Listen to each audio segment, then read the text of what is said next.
संसार में बहुत सारे गुण हुआ करते हैं, लेकिन कृतज्ञता एक ऐसा गुण है जो सभी गुणों में एक विशेष गुण माना जाता है।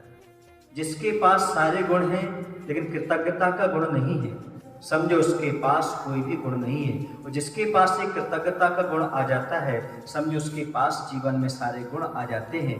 कृतज्ञता का अर्थ होता है किए गए उपकारों को स्वीकार करना, और धर्मात्मा वही माना जाता है जो किए गए उपकारों को कभी भूलता नहीं। क्योंकि धर्म की शुरुआत इसी कृतज्ञता से हुआ करती है। इसी प्रकार की कहानी है कृतज्ञता के संबंध में। भारत देश में एक मेवाड़ स्थान है, वहाँ महाराणा रहते थे। वह महाराणा जो राजा थे वह अपने नौकर के साथ अच्छा व्यवहार करते थे, अर्थात मित्रवत व्यवहार करते थे। और वह जो उनका नौकर था वह नौकर जैसा नहीं था, नौकर भी बहुत ही सेवाभावी था और अपने आन वान सब महाराणा पर न्यौछावर करने के लिए तैयार रहता था। इसी कारण से सारी गुप्त बातें उसको बता दी जाती थी। महाराणा बता देते थे और हमेशा उसको साथ रखते थे, एक पल भी उसे दूर नहीं किया करते थे। जब भी वह राज के कार्य में रहते थे या राजमहल से बाहर जाते थे तो वह साथ में ही रहा करता था। और एक बात है कि एक दिन महाराणा अपने इष्ट देव की भक्ति करने के लिए एक मंदिर में पहुंचे। गर्मी का समय था, थक चुके थे, दो के अलावा तीसरा कोई व्यक्ति नहीं था, उनका नौकर और महाराणा। अब ऐसा हुआ कि उस समय आम के वृक्ष वहाँ पर लगे हुए थे और जब इनको भूख प्यास सताई तो एक फल तोड़ा। आम का फल था। राजा ने उसके 4 पीस बनवा लिए और चारों के चारों पीस अपने हाथ में रख लिए और उसका एक पीस, एक टुकड़ा, एक फाँक, एक कली, जो भी आप कह दो, वह अपने नौकर को दी और नौकर ने खाई। उसने कहा, महाराणा क्यों, ये आम कैसा है? बहुत मीठा है, दूसरा और दे दो हमारे लिए। उसने दूसरी फाँक भी उसके लिए कली निकाल के दे दी।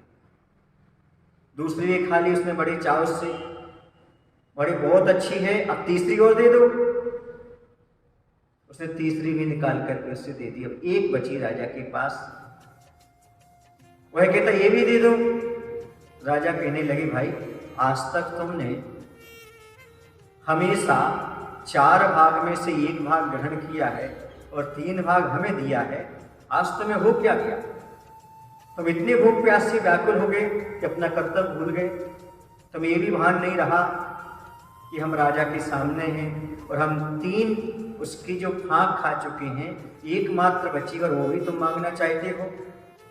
और राजा ने उसे ना दे करके स्वयं चखी। जैसे चखी और थू थू करके बाहर निकला। इतनी कड़ी वह आम की फाँक थी। उसने तत्काल कहा, अरे भाई तुम तो हमसे कह रहे थे, दयाचंद तुम तो हमसे कह रहे थे आखिरकार ये तो बहुत मीठा है लेकिन ये तो बहुत कड़वा निकला। बोले क्या करें राजन, आज तक मैंने आपके हाथ से मीठा खाया है, एक दिन कड़वा मिल गया तो क्या, वह भी मैंने मीठा समझ करके खा लिया। ये कहानी तो सामान्य बंधु ये कृतज्ञता को दर्शाती है कि जिनके हमारे ऊपर बहुत सारे उपकार हैं, यदि उनके माध्यम से कभी हमारे प्रति अपकार भी हो जाए तो हमें उपकार समझ करके स्वीकार कर लेना चाहिए। कभी मन में मलिनता नहीं लाना चाहिए और कभी ये नहीं कहना चाहिए कि सामने वाले ने हमारे साथ ऐसा किया। क्योंकि बंधु आजकल का ज़माना ऐसा है, कोई व्यक्ति आपके साथ 4 भलाई कर दे पर एक उससे एक अंजाम में एक बुराई हो जाए तो आप बुराई याद रखते हो, भलाई याद नहीं रखते।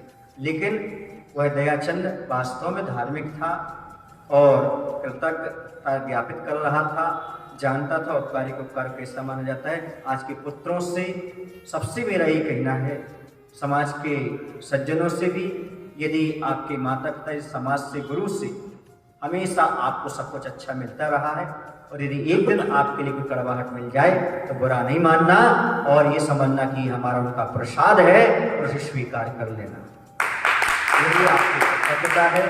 क्योंकि बंधु, जिसने भी आपके जीवन में सुख के रूप में या गुण के रूप में उपकार किया है, उनका मरते दम तक कभी उपकार नहीं भूलना, यही हमारा परम कर्तव्य है, यही धर्म है। बोले महादेव भगवान की जय। आचार्य विद्यासागर से।